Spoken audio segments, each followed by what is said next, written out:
Global TV y TV Mática presentan En Nombre de Movistar, compartida, la vida es más.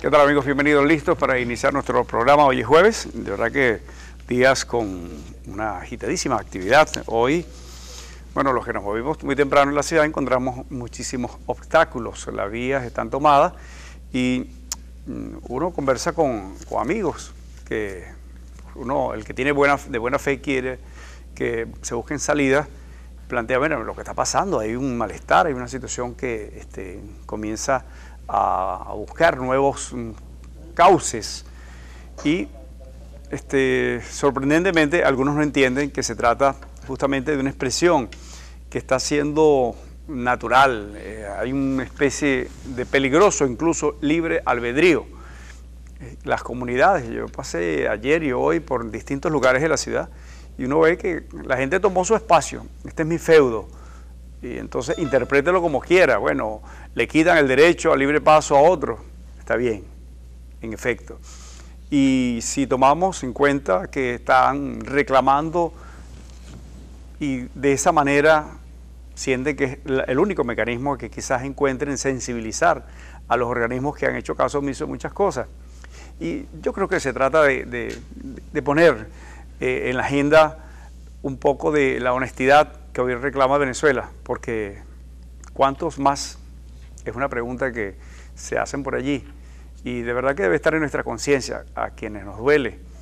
Nos duele el guardia nacional que murió, ya van varios, nos duele el policía herido, nos duelen los niños, nos duelen los jóvenes, nos duelen las mujeres, esas jóvenes mujeres que al principio murieron asesinadas porque alguien pensó que con la perversa actuación de la represión, el acoso, se iba a generar un miedo paralizante.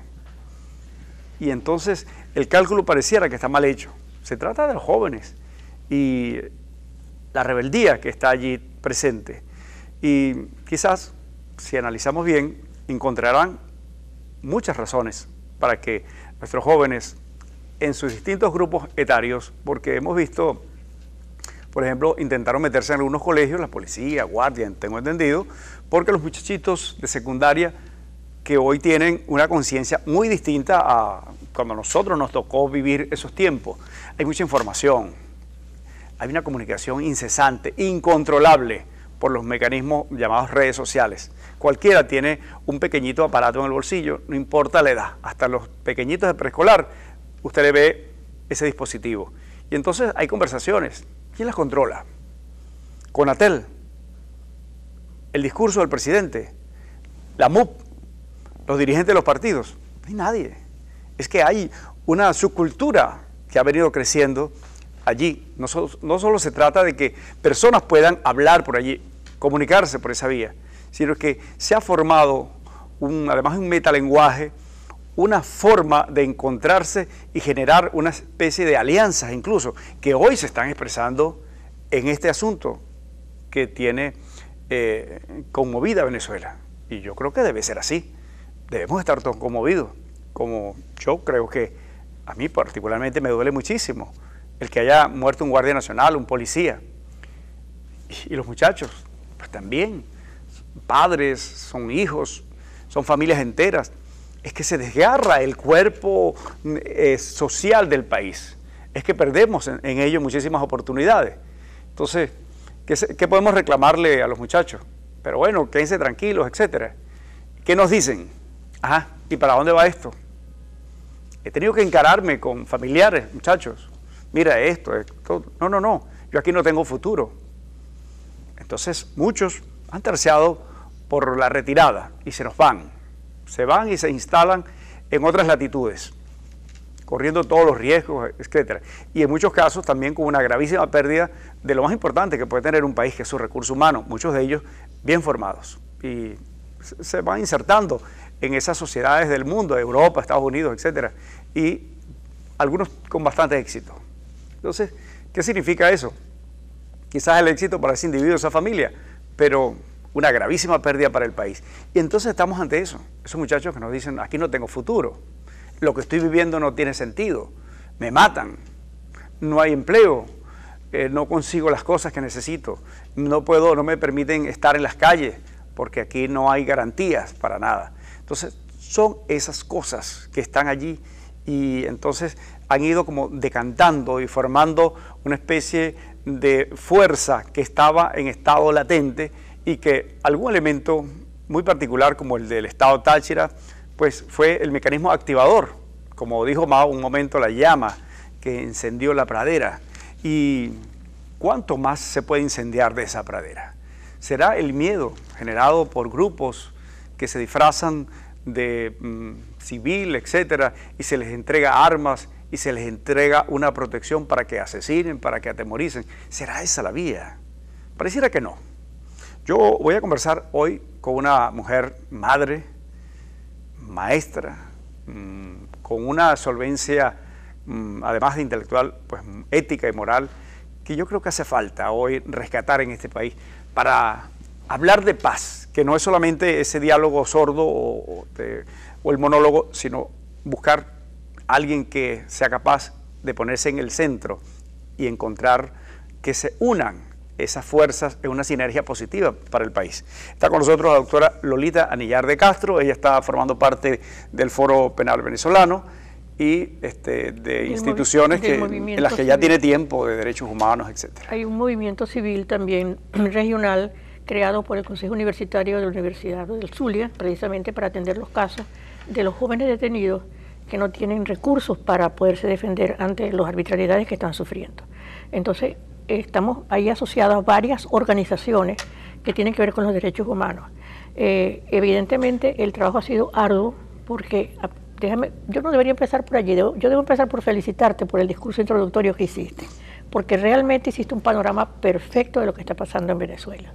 Y yo creo que la gente tiene que tomar conciencia de eso. La familia se disuelve, los muchachos se van a pasar más trabajo que tener éxito, porque esa es la única diferencia que yo tengo con lo que tú dijiste, pero estamos perdiendo el recurso humano y lo estamos matando, lo estamos torturando. Y como criminólogo, que también soy, te tengo que decir que todo esto que estamos viendo de abuso, de disparos, de asesinatos, de incorporación de civiles que no tienen ninguna preparación para esto y no sabemos cómo están compuestos esos grupos civiles que se llaman colectivos. Yo creo que hay mucha gente que sale de las cárceles con la vida ya dañada por lo que significa las cárceles venezolanas, a matar a la calle. Y estamos creando una nueva generación de delincuentes, es decir, que lo que viene va a ser todavía peor que lo que tenemos, porque esta gente ha aprendido a hacer cosas terribles. Yo también sufro por lo que le pasa a la Guardia Nacional y por lo que le pasa a los guardias nacionales que han sido víctimas de estos enfrentamientos innecesarios y los policías, porque los tengo también en mi posgrado. Yo tengo alumnos tanto de la Guardia como de la policía y son gente, los que yo he tenido hasta ahora son gente toda de muy buena voluntad y de muy buenas condiciones. Pero hay una cosa que a mí me preocupa y es que salvo aquellos que están bien formados en lo que significan los derechos ciudadanos o derechos humanos, los otros no tienen esa formación. No lo tenía ni la defensora del pueblo, porque lo que dijo realmente se demostró que ni siquiera conocía la ley especial sobre tortura y tratos crueles, inhumanos y degradantes.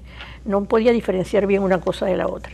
Bueno, pero en fin, estos cuerpos de seguridad no están bien formados en derechos humanos en términos generales y no saben, además, que cualquier cosa que ellos hagan fuera de la ley, es decir, cosas que son prohibidas por la ley, como atacar el derecho a la vida, como la tortura, como esos tratos crueles, inhumanos o degradantes, significan delitos que no prescriben, que tienen penas muy elevadas, de las más elevadas que tiene la ley penal, y que no prescriben nunca. No prescriben nunca, eso es lo más importante. En cualquier momento puede venir una acusación contra ellos. Pero además es importante que sepan que ellos no pueden alegar órdenes superiores para hacer eso. Ellos tienen derecho y obligación de revisar la legalidad de la orden antes de proceder. Si esto es una política de Estado, es una cosa muy grave. A mí me preocupa mucho que el criterio de paz sea tan manipulado en este país, porque por una parte tenemos a un presidente que hace un llamado a un diálogo, una comisión de paz, y que al día siguiente, si no fue inmediatamente, empezó a insultar de nuevo a los que no pensaban como él. Yo he llamado eso una especie de esquizofrenia política, es decir, disociación de la personalidad, doble discurso, ¿verdad? Pero ese llamado a la violencia, además se hizo expresamente cuando se hizo la movilización de los motorizados a Miraflores. Yo vi ese discurso del presidente, donde él decía, bienvenidos a su casa, y los autorizo para que ustedes salgan a defender la revolución. Entonces tú no sabes quiénes son esos motorizados. Hay gente muy decente allí, pero no estamos muy seguros de que todo el que está sobre una moto... Cada quien tiene una capacidad X para interpretar las lo cosas, que se dice. Pero ese es un llamado a la violencia, como han llamado los colectivos, ya se sabe que los han llamado para que colaboren con la Guardia Nacional y con la Policía Nacional Bolivariana. Y por la parte del Estado Zulia, que me parece todavía más grave porque está más cerca de mí, ¿verdad? Por supuesto, este es mi estado. Esa consideración de lo que es la paz ha sido muy mal interpretada por el gobernador Arias Cárdenas, tengo que decirlo con toda honestidad. Yo creo que un llamado a la paz lo hicieron los rectores de las universidades del Zulia, que se entrevistaran con él, y él garantizó que no se violarían los derechos humanos. Pero la Policía Regional ha estado participando en muchos de estos actos terribles que hemos visto. De hecho, en el caso de los dos peores heridos que hemos tenido, es realmente espantoso, que casi pierden la vida, pues estuvieron a punto de perder la vida, han sido ya operados y estaban intervenidos en un hospital. No solamente los querían interrogar para criminalizarlos, porque la única intención que tienen estas personas que van allí es para sacarles alguna supuesta información. Pero estos muchachos, por una parte vieron a la Guardia Nacional y por otra parte vieron a la Policía Regional. La Policía Regional se replegó y dejó todo eso en manos de la Guardia Nacional. La Policía Nacional no puede, si es verdad que son órdenes superiores y son órdenes de que tiene que actuar la Guardia Nacional, la Policía Regional tiene que decir no podemos, o el que maneja la Policía Regional, no podemos aceptar una orden ilegal de disparar contra estos muchachos. Nosotros hemos visto, tenemos evidencia de todo lo que ha pasado, porque en el Foro Penal y en el mismo Movimiento Civil por la Defensa de los Derechos Ciudadanos hay una serie de abogados, penalistas, todos especialistas, gente muy avesada en todos estos manejos jurídicos, le han dado asistencia gratuita a todas las personas que han caído de una manera u otra como víctimas y como detenidos. Y déjame decirte que se han encontrado hasta cápsulas de las bombas lacrimógenas vencidas en el tiempo, lo que significa que el gas que esas bombas lacrimógenas expelen es un gas mortal. Fíjate lo que significa. Tú estás tratando de matar a alguien. Y la otra idea que yo tengo, que me parece fija y que lo han repetido muchas personas también, es que tiran a matar, porque casi todos los disparos que se han hecho o a quemarropa, aún con perdigonazo, o a la frente, a la cabeza, que es un disparo mortal, o bien los han hecho con balas que no, o similares a las balas que no pueden ser identificadas ni siquiera el origen de la pistola de la cual salieron. Por ejemplo, hace poco operaron a un muchacho que es muy grave, al que le sacaron prácticamente de la columna. Este muchacho tiene un problema de movilidad muy grave para el resto de su vida, una especie de balín, que es eso, una cosita redonda que no tiene ninguna identificación. O sea que están usando balas terribles para esconder inclusive lo que está pasando.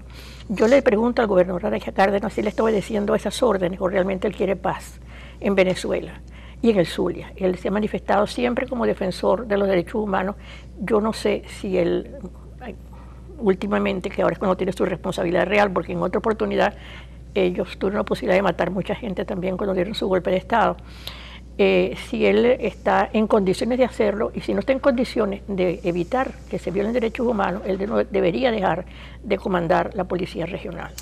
Lo que pasa es que de verdad que existe como doble la necesidad, vamos a entenderlo así, vamos a ver la fotografía de los pragmáticos, la necesidad del doble discurso y una ética que parece de plastilina, se adapta, depende de la circunstancia y las cosas que me favorezca. Ese podría ser el caso. Pero permíteme, sí, déjame decirte una cosa. Sí. A la señora que la golpearon en el suelo después que había caído, que eso ya es un trato más inhumano y degradante, porque esta persona estaba ya indefensa, estaba en el suelo y la golpearon. La de Valencia. No, en Caracas, eso fue primero. En Valencia ha habido cosas terribles, en Barquisimeto, que le estaba hablando, también terribles. Tenemos información de todas esas cosas. Pero esta muchacha, además la imputaron por delito. Después de que la habían torturado, la imputan a ellos. O sea, que ella denuncia. O sea, la víctima se convierte en delincuente. Y la actitud del gobernador Arias Cárdenas también ha sido la de criminalizar a los caídos. Eso es muy grave, eso es muy falta de consideración y de humanidad. Es muy grave que tú busques decir, ellos merecían lo que les pasó. Tú no puedes decir eso nunca, ni siquiera a un preso juzgado y condenado con sentencia firme. Tú puedes decir, le merecía lo que le pasó. Tú tienes... Quizás, doctora, encontremos en aquellos estudios que usted conoce bastante bien del Converso, respuesta a todas esas cosas. Pero hablemos del éxito de un proceso manejado en el Estado de Derecho que tiene el país con estos temas, cuando esos son los argumentos que se esgrimen y cuando se llega incluso a utilizar una fuerza paralela a la formal, aquellas expresiones que hemos visto en África, aquellos que asesinaban a palos a los que protestaban contra los gobiernos, el caso de Haití, los Tumacut, todas estas cosas son expresiones que hemos visto en la historia frente a los que presionan el poder. No salen las policías formales, los guardias formales, el ejército, pero crean una estructura que en el país se ha venido formando en paralelo a lo que conocemos. Y todo eso configura delitos de lesa humanidad, el uso de civiles que son mercenarios, ¿verdad? Que no son fuerza formal del Ejecutivo. Eso es ser mercenario. Y lo que pasó, por ejemplo, muy recientemente en San Cristóbal, que se metieron una serie de personas disfrazadas, eso que llaman tupamaros, yo creo que la palabra no es tupamaro, son bandas armadas, pues, ¿no? En una ambulancia llegaron ante una y había gente de guardia. Yo tengo hasta una fotografía donde hay gente guardia, o por lo menos vestidos de guardia, una barricada, metidos dentro de la ambulancia. Se bajan y le dicen, mira, por favor, le dicen a los muchachos, danos paso que tenemos una emergencia. Ellos abren paso para que pasen y se bajan y hieren a 15 personas y matan a un estudiante. Eso también es delito de lesa humanidad. Porque ahí es donde muere este muchacho Tinoco. Ahí es donde muere este muchacho Tinoco. Entonces, son cosas muy graves. Y yo digo que, bueno, anoche fue horrible lo que pasaba en las Torres de Saladillo, que están además victimizando una serie de personas que tampoco tienen nada que ver con la confrontación, si es que la hubo, porque viven allí, como pasa en el caso de Palaima, que vive muchísima gente allí, ¿verdad? La invasión a la propiedad privada, porque han tumbado portones para entrar a la propiedad privada. Están entrando a los colegios privados, para aterrorizar a los pobres muchachitos que todavía no creo que estén tan bien formados como nosotros en nuestra época, porque yo, y con eso tiro la cédula, yo viví la dictadura de Pérez Jiménez. O sea que yo sí conozco muy bien las cosas que se han hecho en este país y la conciencia que tenemos los estudiantes en esa época. Tenemos mucha conciencia. Y esto más bien ha sido muy ideologizado. Esto lo han aterrorizado durante toda su vida. Están acostumbrados ya a obedecer. Eso también es triste, porque la Constitución venezolana te permite desobedecer cuando tú sientes que se está violando la Constitución. Está expresamente dicho en la Constitución, el famoso artículo 350 que todo el mundo menciona. Hasta ese punto hemos llegado, a cometer delitos de lesa humanidad, a esconderse con las trácalas más bajas, más inhumanas, y porque la única intención que este gobierno tiene no es la paz, no quieren mantenerse en el poder. Cuando yo oigo a una persona como Maduro decir, la OEA no va a poner un pie en Venezuela, ni ahora ni nunca, está queriendo decir nunca es ad infinitum, ad eternum. Está queriendo decir yo no me voy a ir de aquí nunca. Entonces lo que quieren es mantenerse para siempre en el poder, como pasó en Cuba. Y a eso los venezolanos ya no estamos acostumbrados, porque inclusive esa generación tienen padres que saben lo que significa la alternabilidad en el poder, bueno o malo como ya resuelto, pero por lo menos tienes la posibilidad de cambiarlo. Doctora, esto está como que en un punto donde toda la fuerza que está allí expresada, sobre todo por esa energía importante que le ponen los estudiantes y que yo insisto que no está siendo bien entendida, interpretada, está muy subestimada. Yo creo, bueno, la historia ha demostrado, la violencia contra los estudiantes, la acción brutal contra los estudiantes lo que hace es enervar más, es generar más odio y nuevas formas de lucha que pueden ser cada vez más peligrosas para los estudiantes, claro que sí, pero también para los otros. Y como decía la doctora, que están, vamos a decirlo entre comillas, cumpliendo órdenes por su condición de policías, guardias o soldados. Pero entonces es cuando viene todo todo este asunto que nos reclama la condición de venezolanos, de ciudadanos todos, ¿no? Y el contexto constitucional, pero la Constitución pareciera que se usa, depende... Se usa muy mal, la verdad. Yo se usa las instituciones son parte de un partido político, en consecuencia, esa defensa que ustedes hacen prospera, tiene... Sí, ha sido muy importante, por lo menos para solucionar un problema básico de libertad. Yo tengo aquí una cifra, no sé si lo pueden escuchar con la cámara, de la cantidad de detenidos que ha habido desde el 12 de febrero hasta el día de hoy, prácticamente, y de los que han conseguido medidas cautelares gracias al equipo de abogados de tanto del Foro Penal venezolano como del Movimiento Civil para los Derechos Ciudadanos de la Universidad del Zulia. Aquí tenemos... No sé si ustedes la pueden ver, pero tal vez un poquito así. Tal vez los colores de diferencia son los estados, diferentes estados. El tamaño de estas rayas es el tamaño de los privados de libertad. Hubo hasta ayer 1.363 privados de libertad. Y hoy quedan detenidos solamente 48 en todo el país. Pero quedan 48 porque hubo defensa jurídica, legal, gratuita y solidaria de este grupo de abogados magníficos que algún día habrá que darles una plaza o nombres a las calles con sus nombres porque trabajan mañana, tarde y noche para evitar que a los muchachos los engañen y que ellos puedan decir la verdad de lo que está pasando, porque también hay tendencias a criminalizarlos en los cuerpos judiciales. No sé si ya esto se vio. Sí. Bueno, fíjate, ¿cuál es la tendencia? Acusarlos de terroristas, acusarlos de delincuencia organizada. No, todo el mundo sabe lo que es delincuencia organizada, no importa esa reforma que hicieron en el código que con 3 personas basta. Bueno, esto es una forma que hicieron porque les interesaba agarrar a mucha gente de los que ellos consideran enemigos y ponerlos presos. Con esta Asamblea Nacional absurda y abyecta que tenemos, no puedo decir otra cosa, con el perdón de los señores congresantes. Yo he sido congresante, pero yo he visto cosas feas en el Congreso como fui, y te voy a decir que con lo que vi en estos días o en este tiempo nunca lo había visto. Pero esta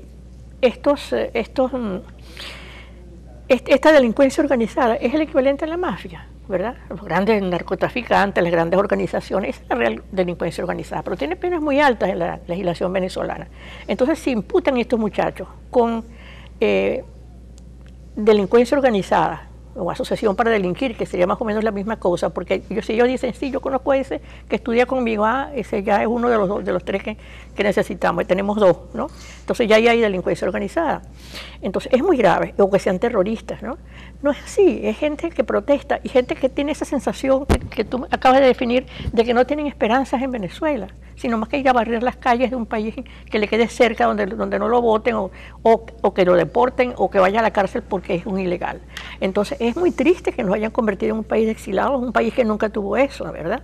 Entonces quiero decirte que estos abogados han hecho un trabajo muy bueno, pero es muy importante también que se sepa que estos que ya no están presos tienen medidas cautelares, es decir, que son personas que los juicios prosiguen, pero tienen que presentarse cada tanto tiempo, tienen condiciones, ¿verdad?, para estar en libertad, no pueden salir del país, tienen que presentarse cada 8 días o cada mes, etcétera, y el juicio prosigue y después pueden imputarles cosas mucho más graves, o sea que hay que seguirle todavía el proceso hasta el final.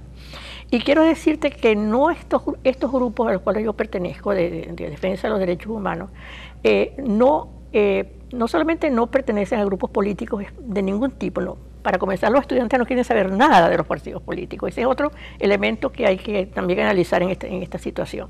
Ellos no quieren saber nada de partido. Ahí fue una diputada que quería entrar en las Torres del Saladillo y no se lo permitieron. No queremos políticos. Así te estoy diciendo, así tal cual.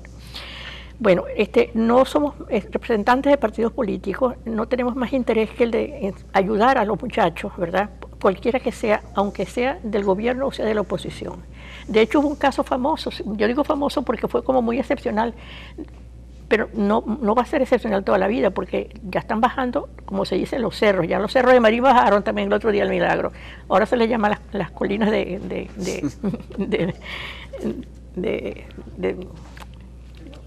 en vez de cerro, las colinas de Marín. Las colinas de Marín, como dicen Caracas, para las colinas de la clase media. Sí. Sí. Bueno, ya bajaron diciendo tenemos hambre, así gritaban, tenemos hambre. La gente tiene hambre, ¿por qué no se fijan en eso, verdad? Entonces, esto está ampliándose de tal manera que ese caso paradigmático, que es de un grupo del barrio Los Pescadores, que forma parte de un consejo comunal que se llama Triunfo de Bolívar, a estos muchachos, yo no sé ni siquiera qué edad tienen, la verdad, puede ser que no sean tan jóvenes, los metieron en el retén El Marite, fíjate, ¿no? Ellos, por supuesto, deben ser del PCV, nosotros no nos importa eso, igual los vamos a atender, pero precisamente por eso los mantuvieron más tiempo detenidos y les han puesto inclusive prohibición de salir del Estado. Es decir, porque los que se han, como dicen, ya saltado la talanquera, la represión es mayor. Tiene agravante. Vamos a regresar en breve. Estamos hablando con la doctora Lolita Anillar de Castro. Ella está, bueno, no sabía que estaba participando en este foro donde está Penal Venezolano, que es un grupo de abogados que está defendiendo las personas que son acusadas y están sometidas a estos procesos con motivo de las protestas. Alfredo Romero es el gran organizador sí. de este foro en Venezuela. Y Gonzalo Gimió. Sí, vamos a regresar en breve.